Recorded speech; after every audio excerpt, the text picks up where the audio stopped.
Welcome back. You're watching AM Agenda. A police car sprayed with bullets has just been taken away on a tow truck outside Chinchilla Police Station.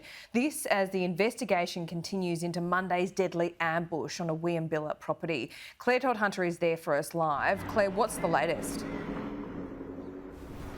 Well, it's very confronting, Laura, and very chilling as well to see those bullet holes up close all over that vehicle and the windows that had smashed in as well from being struck by those bullets, with shards of glass all over the seats inside the car as well. You can only imagine what that scene would have been like for those officers on that property on Monday, the 4 that were called there, but particularly the 2 that were forced to flee for their lives as those bullets were sprayed.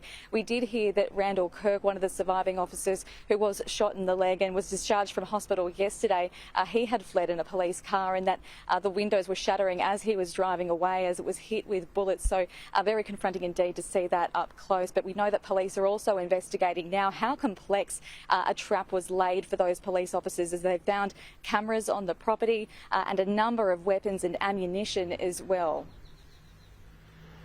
Yeah, that is so confronting to see that police car with bullet holes in the windshield, and I imagine the body of the car as well. Claire, this comes as, you know, investigators are still trying to work out what happened and why, the motivation. The father of the 2 killers has spoken as well.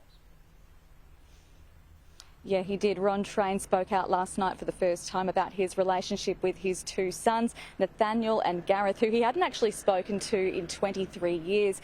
He said he didn't know why they had cut off contact with him and how Gareth's wife, Nathaniel's ex-wife rather, Stacey, who was the 3rd killer, had ended up married to her former brother-in-law. It's all a very complicated love triangle that police are looking into, but he does say one thing, and that's that his sons were not monsters, despite Gareth in particular having a history of an obsession with guns. I wouldn't describe them as monsters. I'd describe them as 2 boys that have completely lost their way in life. Those decisions were made as adults. I can't accept responsibility for something an adult made. At around midday today, we're expecting Parliament to pause from energy to take a moment to pay tribute to those lives lost on Monday. That was 29-year-old officer Rachel McCrow, 26-year-old Matthew Arnold, and an innocent neighbour as well, Alan Dare, a 58-year-old next door, who came to investigate.